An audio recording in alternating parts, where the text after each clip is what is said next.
क्षारकों की प्रबलता। किसी विलयन में उपस्थित आयनों की मात्रा जानने के लिए अथवा किसी अम्ल या क्षारक की प्रबलता का पता लगाने के लिए आपको एक सार्वभौमिक सूचक का प्रयोग करना पड़ेगा। सार्वभौमिक सूचक अनेक सूचकों का मिश्रण होता है। यह किसी विलयन में हाइड्रोजन की विभिन्न सांद्रताओं को विभिन्न रंगों में प्रदर्शित करता है। एक पीएच पैमाना वो पैमाना होता है जिसके प्रयोग से हम किसी विलयन में हाइड्रोजन आयन की सांद्रता को माप सकते हैं। आप पीएच को 0 से माप सकते हैं, जो कि अत्यंत क्षारीयता का प्रतिनिधित्व करते हुए 14 तक अति अम्लता प्रदर्शित करता है। उदासीन तत्वों के पीएच का मान 7 होता है।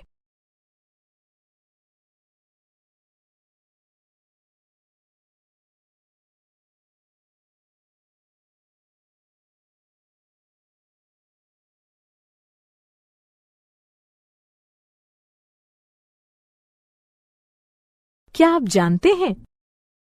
सभी अम्लों के गुण धर्म समान होते हैं। आप जानते हैं कि धातुओं के साथ अम्लों की अभिक्रिया कराए जाने पर हाइड्रोजन गैस उत्सर्जित होती है। इससे सिद्ध होता है कि हाइड्रोजन सभी अम्लों में विद्यमान है।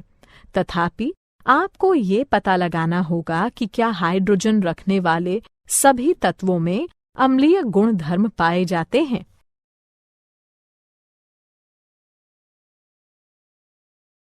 दैनिक जीवन में पीएच का महत्व। आइए अपने दैनिक जीवन के कुछ ऐसे उदाहरणों को देखते हैं जहां पीएच एक महत्वपूर्ण भूमिका निभाता है। मृदा या मृदा अभिक्रिया का पीएच मृदा की अम्लता अथवा खारापन बताता है। इसे पीएच इकाइयों में मापा जाता है। इसे हाइड्रोजन आयन सांद्रता के ऋणात्मक लघुगणक के रूप में परिभाषित किया जाता है।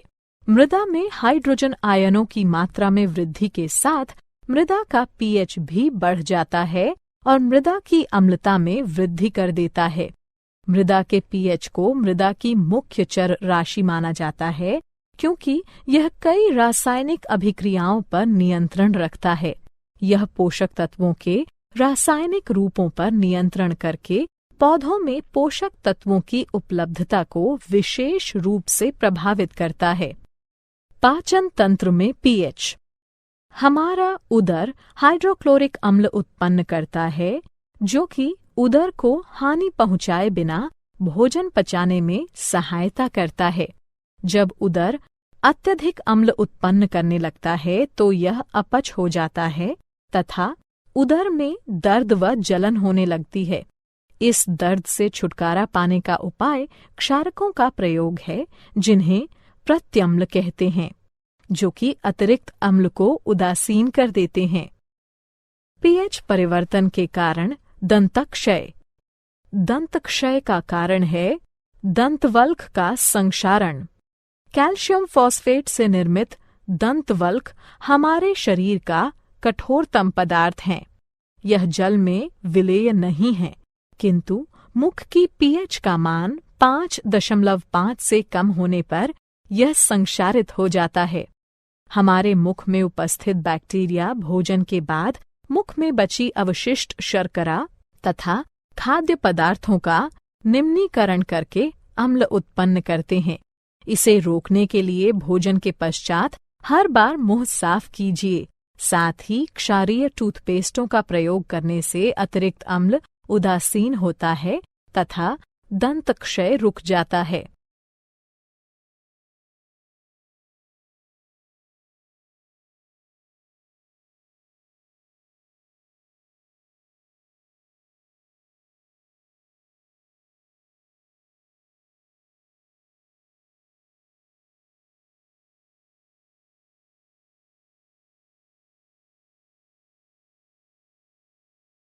क्या आप जानते हैं?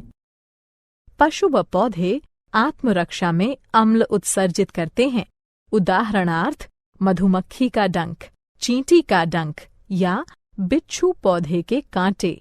ये पौधों व पशुओं को प्रकृति द्वारा प्रदत्त आत्मरक्षा यंत्र रचनाएं हैं।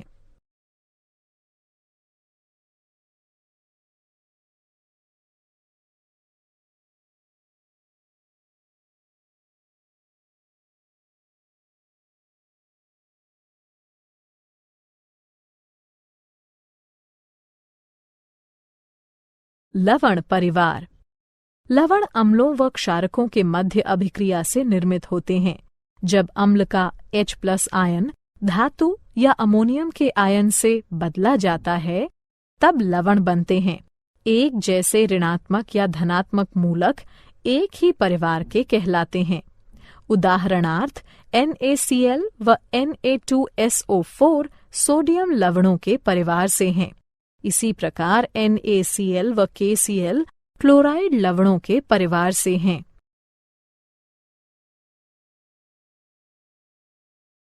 लवणों का pH। यहाँ लवणों का pH दिया गया है। एक प्रबल अम्ल व एक प्रबल क्षारक 7 pH के मान का होता है।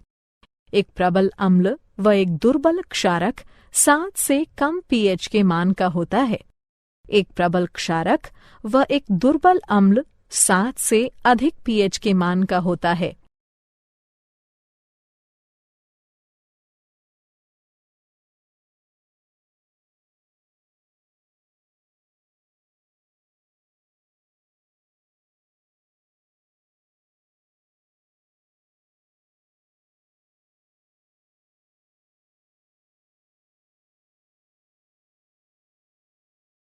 सामान्य लवणों से मिलने वाले रसायन।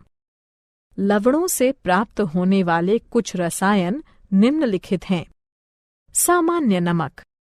सामान्य नमक, जिसका रासायनिक नाम सोडियम क्लोराइड है, एक आयनीय यौगिक है और इसका सूत्र NaCl है।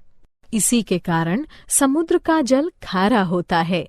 खाद्य नमक का मुख्य अवयव होने के नाते यह एक मसाले व खाद्य परीक्षक के तौर पर सामान्यतः प्रयोग में लाया जाता है। Sodium hydroxide.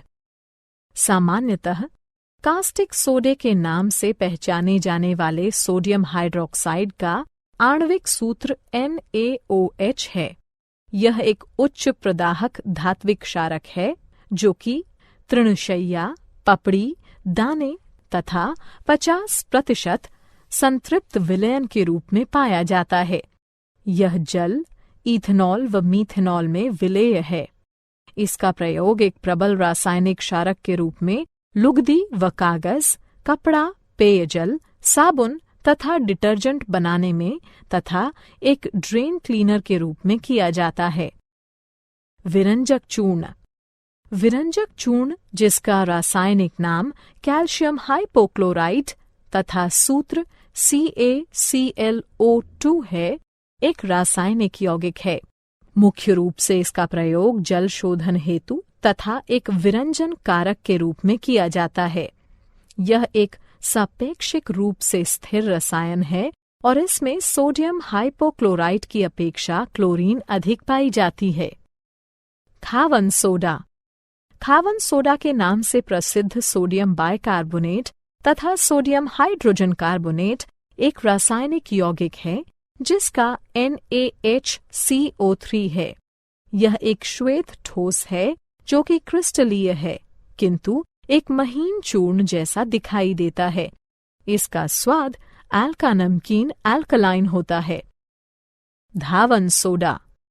धावन सोडा या सोडा भस्म के नाम से प्रसिद्ध सोडियम कार्बोनेट, जिसका रासायनिक सूत्र Na2CO3 है, एक सोडियम लवण है।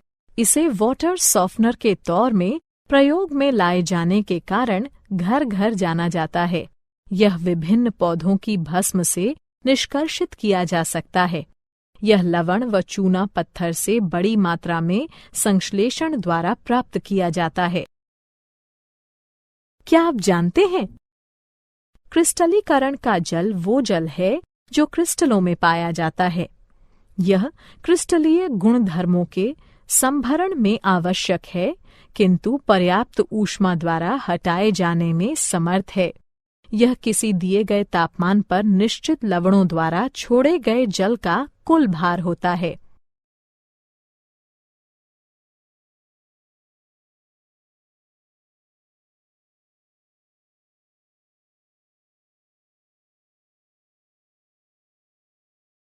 सारांश। आइए हमने जो कुछ सीखा है उसे संक्षेप में दोहराएं। अम्ल वो पदार्थ है जो जल में मिलाए जाने पर हाइड्रोजन आयन उत्पन्न करता है, जबकि क्षारक वो पदार्थ है जो जल में मिलाए जाने पर हाइड्रोक्साइड आयन उत्पन्न करता है। गंधीय सूचक पदार्थ विशेष की गंध में परिवर्तन के द्वारा ये बताते हैं कि वह पदार्थ अम्ल है या क्षारक। आप जो भी द्रव देखते हैं उसमें या तो अम्लीय लक्षण होंगे या फिर क्षारकीय।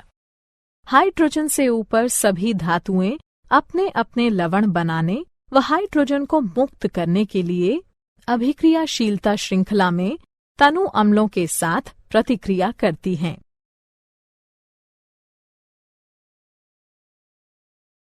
अम्ल कार्बोनेटों व हाइड्रोजन कार्बोनेटों के साथ उनके लवण, जल व कार्बन डाइऑक्साइड बनाने के लिए प्रतिक्रिया करते हैं। अम्ल व क्षारक एक दूसरे के रासायनिक विलोम हैं। अम्लों को जब जलीय विलयन में मिलाया जाता है तो वे आयन उत्पन्न करते हैं। पीएच स्केल किसी मिश्रण में हाइड्रोजन आयन सांद्रता मापने का पैमाना है। लवण अम्लों व क्षारकों के मध्य अभिक्रिया के कारण उत्पन्न होते हैं।